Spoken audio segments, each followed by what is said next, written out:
하나님 말씀 함께 보십니다. 하나님 말씀은 로마서 8장 12절에서 14절 말씀입니다.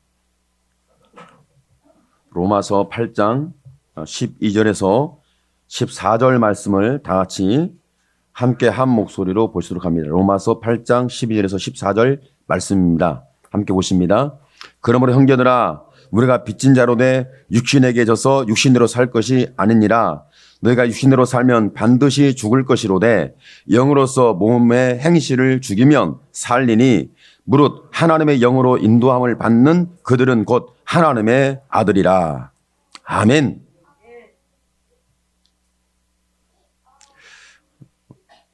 저와 여러분을 세상에서는 그렇게 안 부르지만 하나님의 성경은 보증합니다. 우리를 하나님의 자녀라고 말씀하죠. 우리 하나님의 자녀로 부르신 거예요.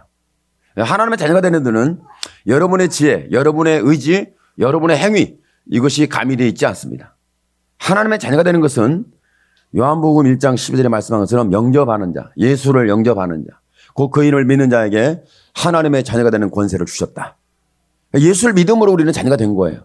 그러니까 어떻게 보면 예수님이 십자가 죽고 부활하신 사건은 저와 여러분을 하나님의 자녀로 부르시고 하나님의 자녀로 붙잡고 하나님의 자녀가 되게 하는 그 은혜 속에 우리에게 은혜를 주신 거죠. 하나님의 자녀가 됐는데 그러면 하나님의 자녀 속에는 무엇이 있어야 하나님의 자녀일까? 과연 하나님의 자녀라고 그러는데 성경 말씀적인 부분만 가지고는 우리가 물론 그것이 기본이죠. 기본인데 저와 여러분이 하나님의 자녀라는 것에 대한 분명한 우리의 마음 속에 있는 그 체감되는 게 있어요.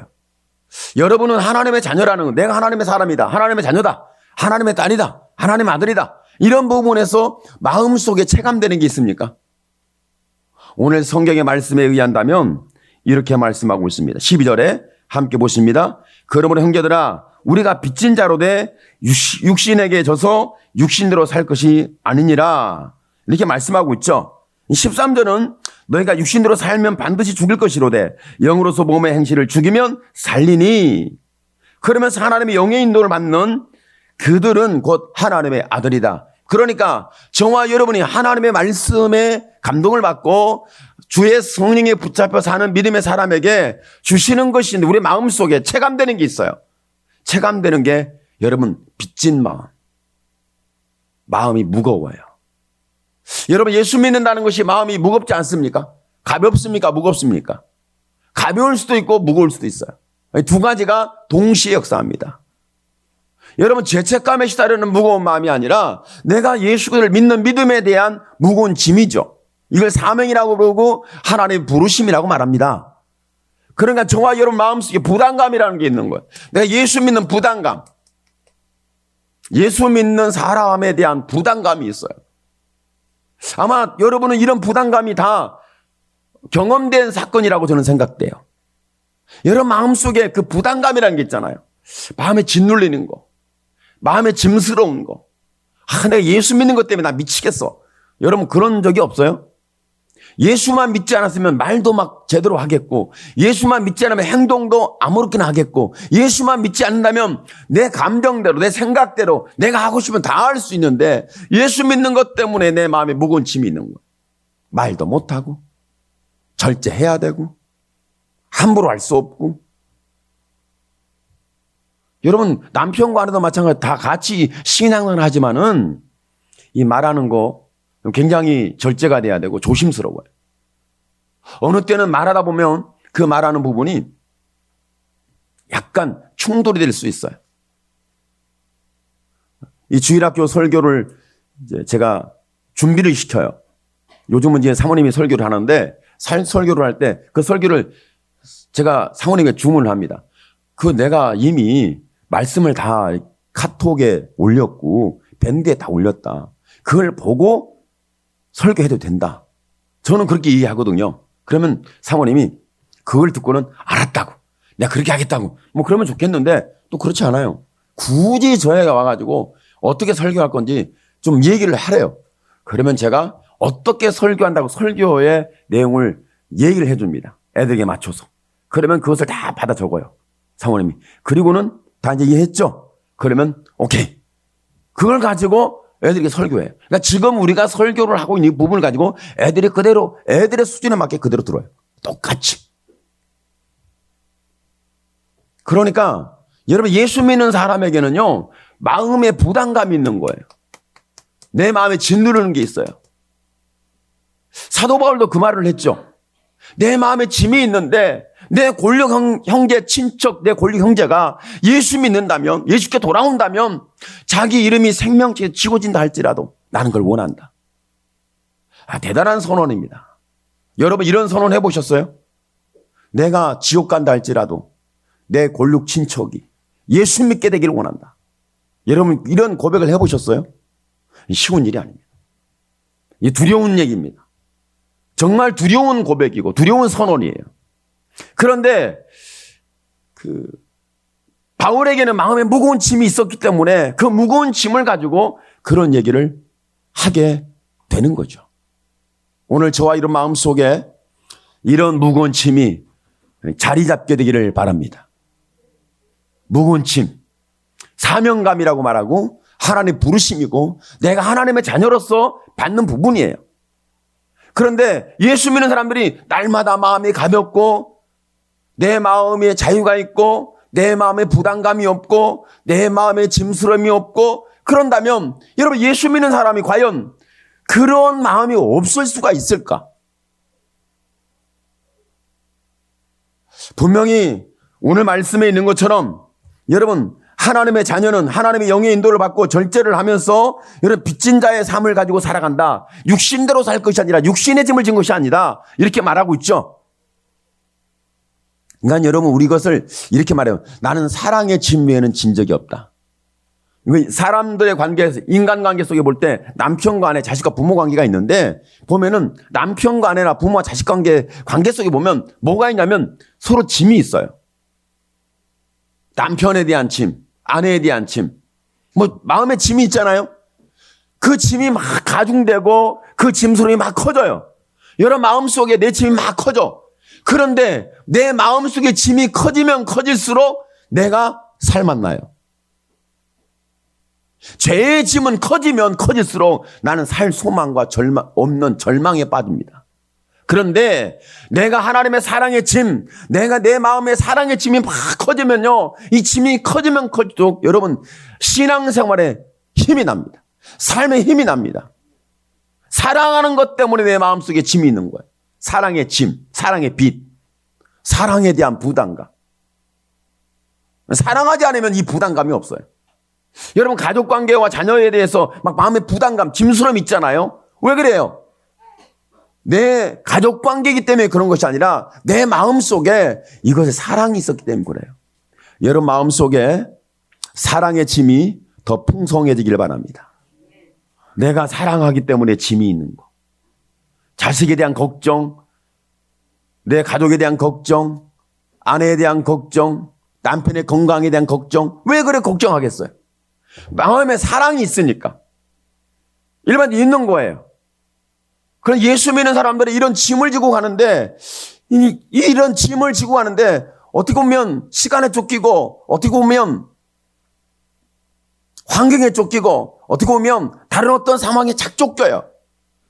내가 이 마음에 있는 내 무거운 짐이 사랑의 짐인데 내가 내 아내에게, 내 남편에게, 자식에게, 내 부모에게 채워주지 못한, 내가 만족을 주지 못한, 내가 평온하지 못한 이런 무거운 짐이 우리의 마음속에 누구나 있어야 되는 거죠. 만약에 저와 여러분 신앙생활하면서 이런 사랑에 대한 무거운 짐, 빚진 자의 심령이 없다면 한번 우리는 깊이 내 삶의 현 주소를, 내 마음의 상태를, 내 삶의 상태를 한 번은 살펴봐야 합니다. 예수 믿는 사람이 하나님의 자녀가 이런 무거운 짐이 있다는 거예요. 뭐 세상 사람들도 육적으로는 있습니다. 그러나 믿음의 사람인 저와 여러분에게 이런 사랑의 빛이라는 무거운 진돌림이 우리의 마음속에 있어요. 때로는 이런 무거운 마음에 짓눌림이 있기 때문에 하나님 앞에 돌아오고 회개하기도 하고 내가 하나님을 떠났다가 돌아오기도 하고 내가 하나님의 말씀을 붙들고 씨름하기도 하고 이런 부분들이 저와 여러분이 있지 않습니까? 만일 저와 여러분 가운데 하나님의 사랑을 받은 무거운 짐이 나를 짓눌려 오지 않는다면 내 신앙생활은 여러분 어떻게 보면 나침판이 없어요. 방향이 없어요. 목적이 없어요. 과정도 없어요. 시작도 없어요. 우리가 하나님의 자녀가 되는 순간부터 우리의 마음속에 떡하니 들어앉은 것이 뭐냐면 사랑에 대한 짐스러움이에요. 이 사랑을 어떻게 표현할까? 내가 이 사랑을 어떻게 행동에 옮길까? 내가 이 사랑을 어떻게 전달할까? 내가 이 사랑을 어떻게 알게 할까? 깨닫게 할까? 줄 수 있을까? 그러니까 여러분이 사랑하기 위한 고민하는 사람, 예수 믿는 사람은요, 저놈의 새끼 어떡할까? 가만두면 안 되겠는데. 그 자식에 대한 부분, 자녀에 대한 부분 그렇잖아요. 이게 뻔한 거짓말을 하는데 이거 속아줘야 할지 말아야 할지, 그죠? 애들이 뻔한 거짓말 하잖아요. 성도들이 뻔한 거짓말 해요. 여러분 안 해요? 하거든. 제가 다 듣고 속아주는 거예요. 너무 그냥 덮고 가는 거예요. 이해하고 끌어안고 가는 거예요. 그렇지.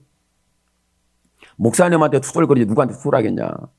저한테 막 투덜거려. 투덜거리는 방법이 좀 달라. 그죠? 달라요. 그냥 투덜거리는 거예요. 그러니까 어떻게 투덜거리든 투덜거리면 다 저는 받아줘야 돼. 방법이 달라요. 어떤 사람은 그 마음에 막 신앙으로 투덜거리는데, 삶에 투덜거리는데, 그런 부분이 있는데요. 다 표현을 해요. 다 들어주는 거예요. 제가 이번에 목사님들하고 수양회를 갔다 왔는데, 거기에서 다른 많은 기적도 있지만 딱 두 가지 기적만 얘기할게요. 하나는 73세가 되셨는데, 이분이 노예에서 단 한 번도 목사님들 어디 가면 이렇게 후원을 해주고, 함께 해주고, 경제 효과를 주는 이런 적이 단 한 번도 없었어요. 노예에서 가장 오래된 어른 중에 어른이죠. 그런데 그분이 이번에 찬조를 거액을 하셨어요. 깜짝 놀래요. 사람들이 깜짝 놀래요. 놀라면서 저한테 하는 말이, 노 회장님, 어떻게 저 사람의 마음을 감동시켰습니까? 난 모르겠는데요. 나는 모르겠는데요. 하나님이 하신 일입니다. 그리고 또 어떤 분이 가서 스카이 라운지에서 커피를 마시게 되는 상황이 됐는데, 자기가 커피값을 다 내겠대. 냈어요. 그거 냈다고 하니까, 그 얘기를 하니까 다른 분들이, 그렇지, 그분은 잘내. 그분은 그렇게 사랑이 많아. 그분은 그렇게 따뜻해. 참, 그분은 어른다워. 존경스러워. 이렇게 해야 되는데, 하는 말이, 탁 튀어나오는 말이, 오죽했으면 이제 그런 말 나오는데, 좀 오해하지 마시고, 그 짠돌이가. 무슨 말인지 알겠죠? 그 짠돌이가. 그러니까 이런 역사들, 이런 기적들, 이런 내용들이 어떻게 일어날 수 있느냐? 그런 하는 말이 뭐냐면, 노회장님 어떻게 저들을 감동시켰습니까? 하는데, 나는 모르겠다. 나는 아무리 저들을 감동시켜 마음을 움직일 능력이 없다. 그러니까 하는 말이, 그러면 하나님께서 목사님의 기도를 엄청 기도를 많이 했기 때문에 역사한 거 아니냐? 나는 그 사람들이 움직여달라 난 기도해 본 적도 없다. 그 사람들이 그렇게 해달라고 나는 기도해 본 적이 없어요. 그럼 어떻게 그런 일이 있죠? 내가 어떻게 하냐? 하나님이 하신 일은 이렇게 모르게 된다. 오늘 여러분이 난 기도했는데요. 나는 그 사람들에게 뭔가 착하고 선하게 뭔가 접근하고 관계를 잘 회복시켰어요. 그랬더니 마음에 감동을 받았나 봐요. 기적이 일어났어요. 이런 정도가 아니에요. 여러분, 사실은 어떻게 보면 자꾸 반대하고 딴지를 걸고 이 말하고 저 말하고 이 상황 저 상황에서 자꾸 말이 달라져. 그리고 스케줄이 깨져. 이런 많은 상황이 일어납니다.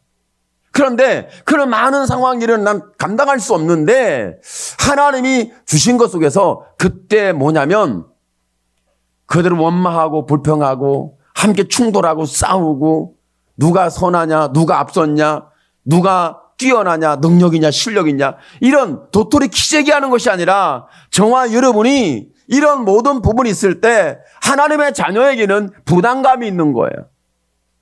내가 이 일을 어떻게 감당해야 할까? 내가 이 일을 어떻게 선한 감당을 하고 내가 이 일을 어떻게 하나님의 마음을 가지고 감당할 수 있을까? 어떻게 하면 예수님의 마음을 가지고 감당할 수 있을까? 하나님의 자녀에게는, 저와 여러분에게는 이런 마음이 있으면 역사는 하나님이 하십니다.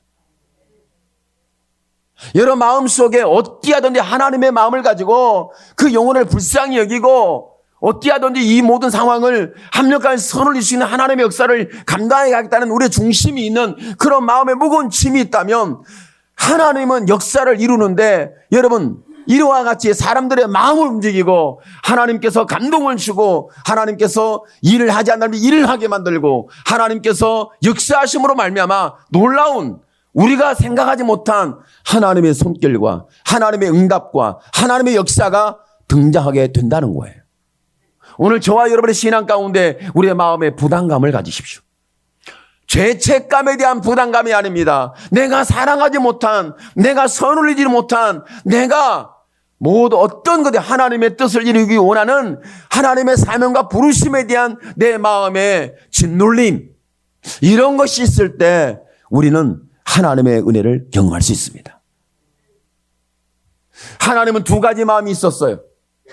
하나님은 여러분, 저와 여러분은 하나님을 떠납니다. 쉽게 떠나요. 떠나지 말라고 해도 붙잡아도 떠납니다. 요즘 예수 믿는 사람들이 떠나지 말라고 자꾸 붙잡는데 떠나는 속도가 빨라졌어요. 그리고 교회의 숫자가 막 적어져요. 성도들이 막 날아가요. 날개도 없는 사람이 막 날아가요. 신기하고 이상 놀라워. 왜 신앙을 포기하는지 모르겠지만 하여간 그래요. 이런 상황에 있는데 아무도 그들을 붙잡아 둘 수가 없죠. 그런데 그럼에도 불구하고 하나님의 약속은 나는 너희를 떠나지 않는다. 내가 하나님을 떠났는데 그분 나를 안 떠나요. 신기하고 놀라운 일이에요. 여러분 성경에 누가복음 15장에 보면 아들이 아버지를 떠났습니다. 그런데 아버지를 떠난 아들, 토랑 탕자라고 그러는데 아버지를 멀리 떠났잖아요. 아버지 거 재산을 다 상속받아가지고 멀리 떠나버렸어요. 최대한 멀리.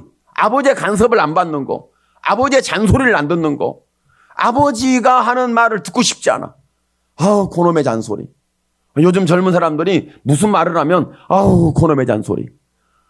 무슨 말만 하면 잔소리래요. 제가 뭘 말하면 그만하시는 게 좋겠어요? 그러면 그만해야 됩니다. 더 했다가는 제가 이제 나중엔 대화도 안 될 것 같아가지고 제가 그만둡니다. 무슨 말을 하려면 그만하시죠. 그만하라는 말이 상습적으로 계속 자리를 잡고 있어요. 부모와 자식 관계에서 그렇잖아요. 무슨 말 하려면 또 잔소리. 무슨 말 하면 그만하세요. 그런 말을 하지 말자는 얘기냐, 대화를 이제 끝내자는 얘기냐, 막 이런 고통이죠. 그러니까 이 아버지를 멀리 떠났어요. 될 수 있는 잔소리, 될 수 있는 대로 안 보이는 곳, 눈에 안 띄는 곳, 안 들리는 곳, 도대체 전혀 아버지와 나는 이제 다른 세상을 사는 이런 상황으로 멀리 떠났어요. 그런데 아들은 떠나서 한 번도 아버지에 대하여 자기 아버지 집에 대해서 생각을 해본 적이 없습니다. 잘 먹고 잘 살았죠. 재밌게 막 자기가 아버지께서 공짜로 받았으니 자기가 쓰는 게 얼마나 재밌었겠어요. 자기가 땀 흘려 벌었다면 아마 재미가 없었을 거예요.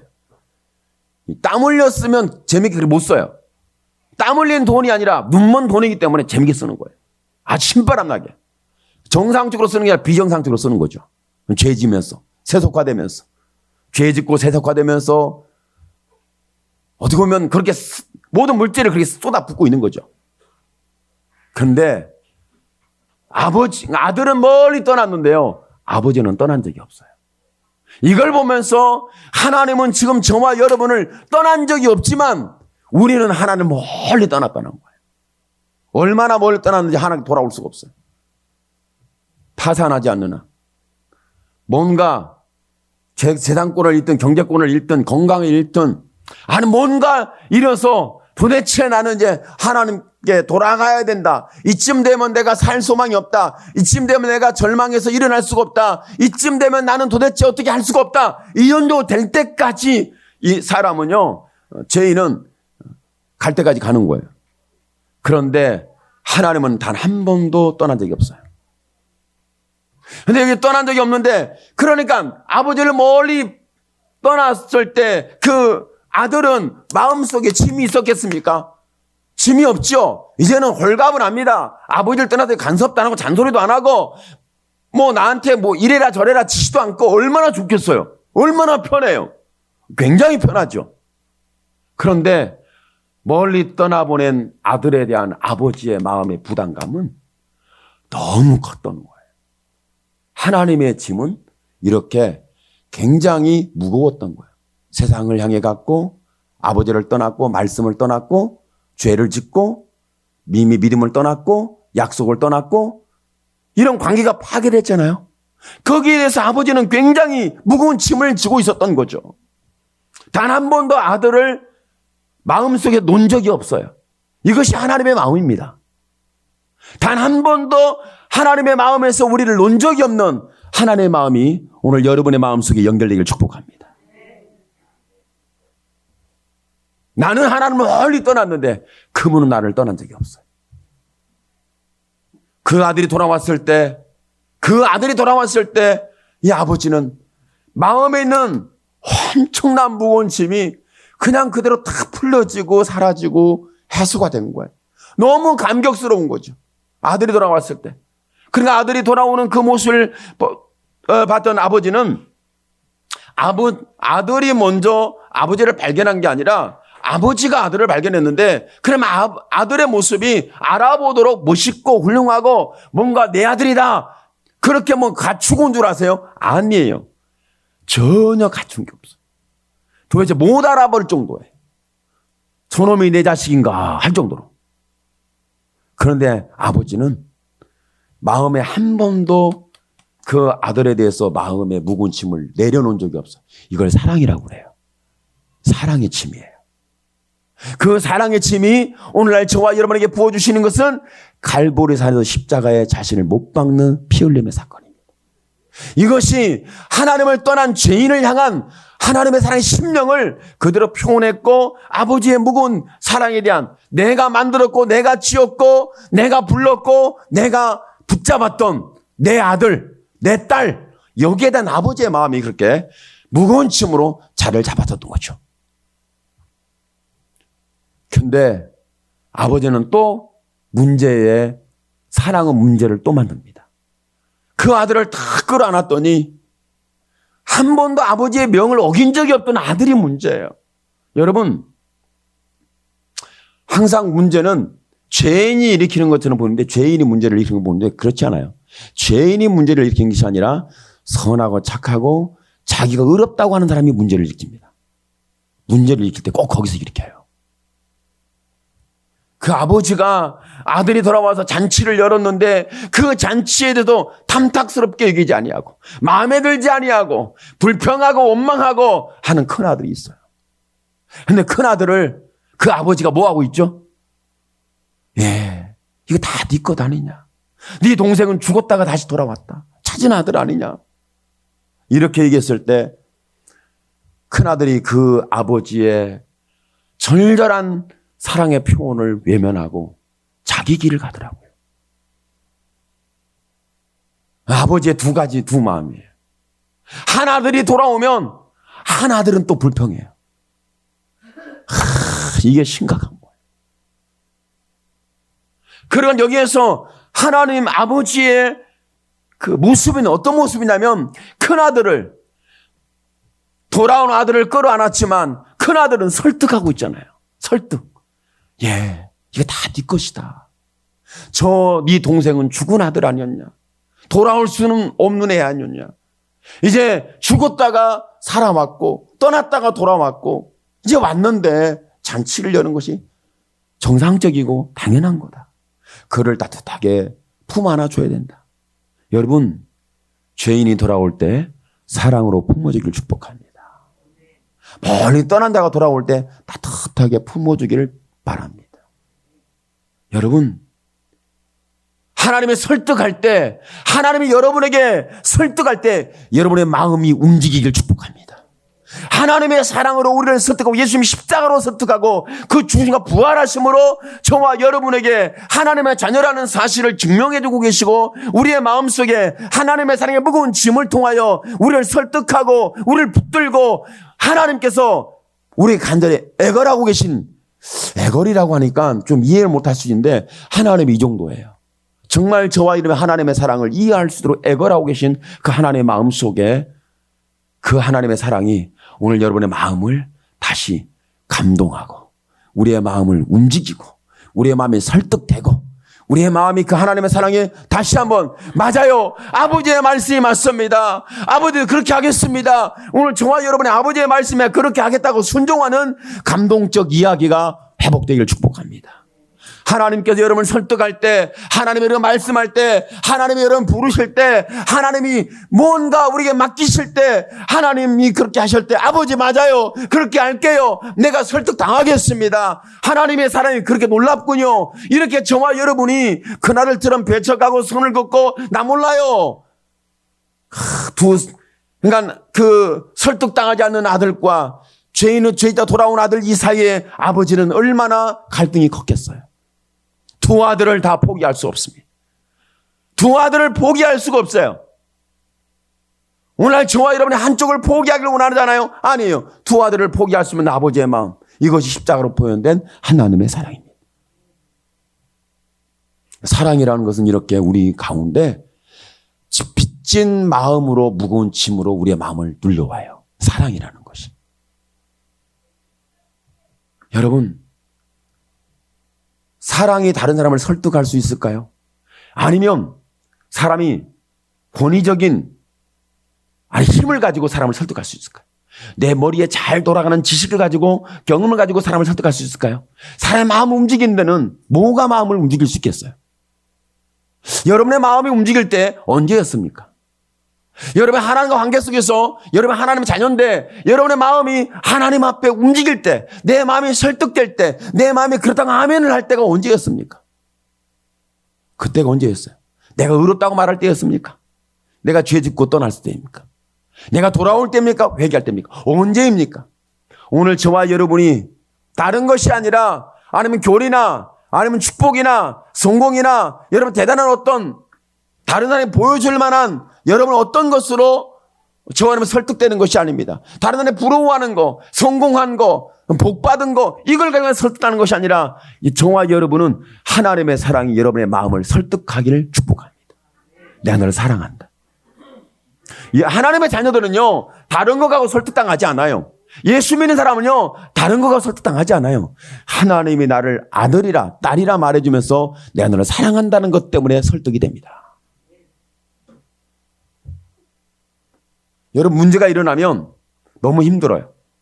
저도 이제 이번 주 경험했던 거고 그런데 스케줄이 펑크가 나고 꼬이고 뭔가 잘못되고 자꾸 반대파가 있고 자꾸 딴소리를 하고 무성한 얘기가 막 나와요. 그러면 제가 그들을 설득할 수 있는 지혜가 있겠습니까? 제가 여러분 알겠지만 제가 논리적으로 이렇게 말을 잘하는 스타일이 아니잖아요. 제가 달변가는 아니잖아요. 제가 설교는 하지만 달변가는 아니에요. 제가 말을 조리 있게 잘하는 스타일도 아니에요. 그냥 제멋대로 막 말하잖아요, 제가. 그죠? 근데 여러분 제가 제멋대로 말하는데 여러분 신앙생활 하는 거 보면 신기해요. 놀라워요. 제가 이렇게 말을 정말 잘하고 책을 많이 보고 논리적으로 뭔가를 설득을 잘하는 뭔가 설교를 잘하는 이랬으면 좋겠는데 제가 꿈과 이상인데 안 돼요. 그런데 하나님이 저를 사랑합니다. 그런데요, 우리의 마음이 설득되는 거예요. 우리의 마음이 하나님의 사랑으로 설득이 되는 거예요. 우리의 마음이. 어떻게? 하나님께서 여러분 의롭다고는 저와 여러분 말합니다. 그러니까 의롭다고 하는 저와 여러분에게 하나님 말씀합니다. 가자. 죄 짓고 돌아온 저 아들이 네 동생 아니냐? 네 동생 아니냐?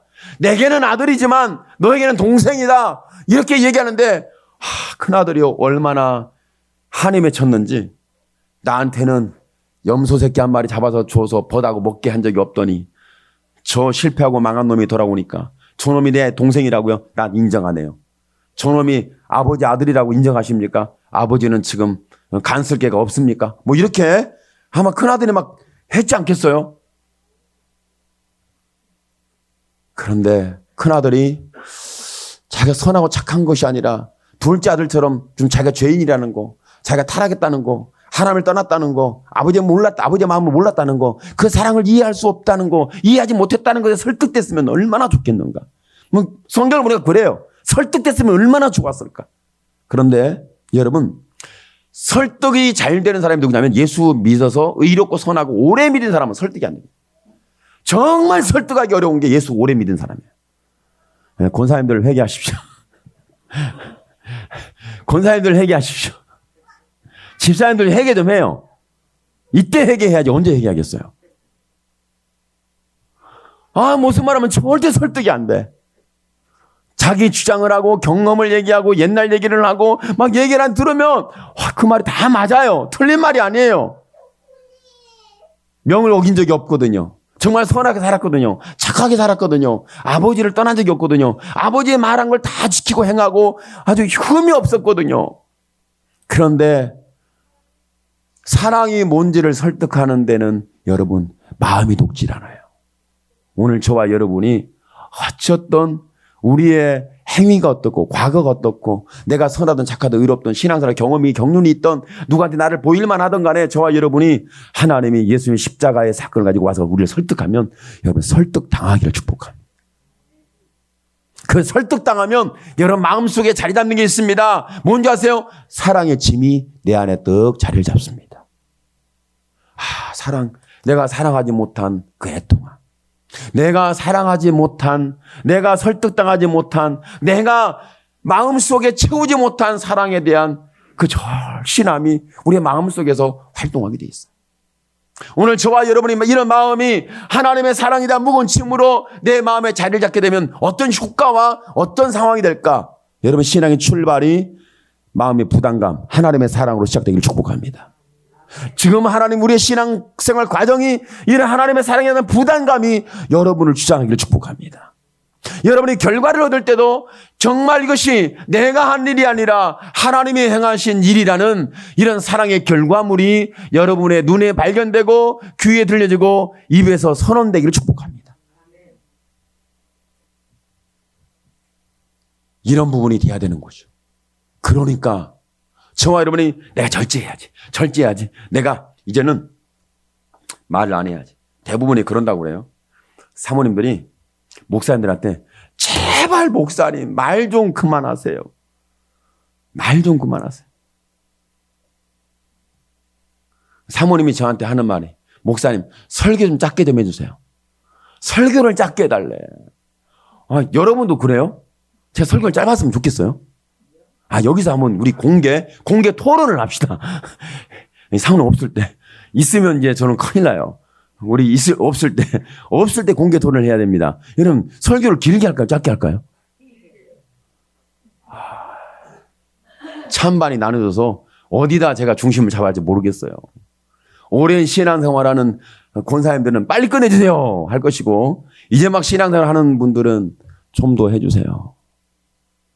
그럴 것 같아요. 제 생각이. 맞는지 틀린지는 여러분의 마음에서 저울질 하십시오. 저는 저울추가 제가 아니에요. 여러분이 저울추예요. 그렇잖아요?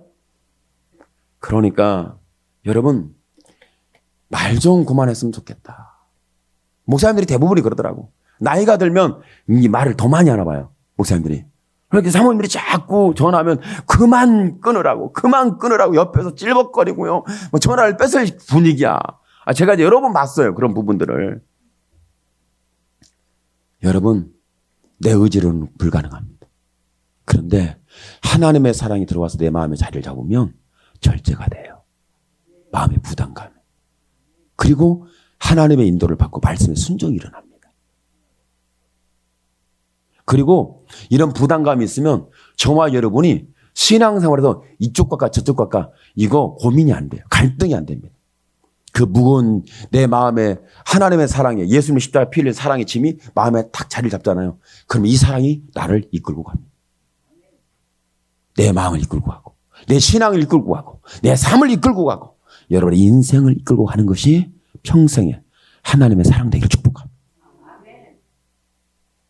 오늘 말씀 속에서 여러분, 우리 마음속에 무거운 짐, 내가 세상에 죄를 짓고 타락하고 내가 아버지께 돌아갈 수 없는 이런 의식이 없는 사람이 아니라, 여러분, 내가 죄를 졌음에도 불구하고, 내가 지금 연약함에도 불구하고, 내가 이렇게 부족함에도 불구하고 하나님의 부르시는 부르심에 대한 그 간절한, 하나님 한 번만 불러주세요.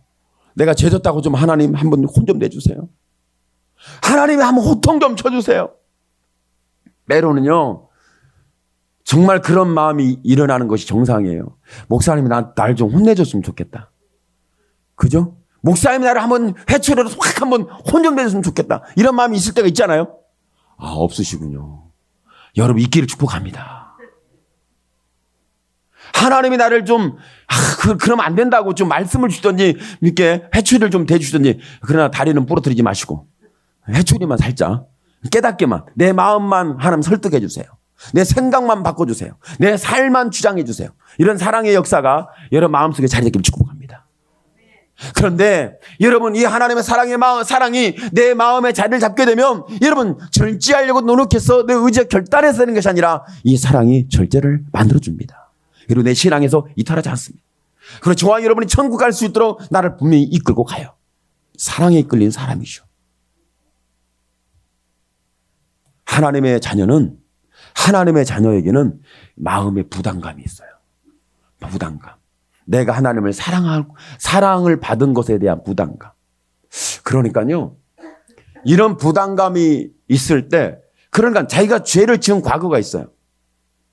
그런 부담감을 갖고 살았던 사람이 사도 바울이고요. 그리고 부담감 때문에 이러지도 저러지도 못한 사람이 누구냐면 바로 사도 베드로예요. 사도 베드로가 자기는 확신을 냈거든. 나 절대 주님 안 떠납니다. 그랬는데 무슨 소리 하는 거예요? 위기가 오고 위험이 오고 예수님 능력을 행하지 아니하고, 예수님께서 재판을 받는데, 재판을 받을 때 예수님이 그냥 인격적으로, 어떻게 보면 인권이 보호되면서 그때 재판을 하는 게 아니에요.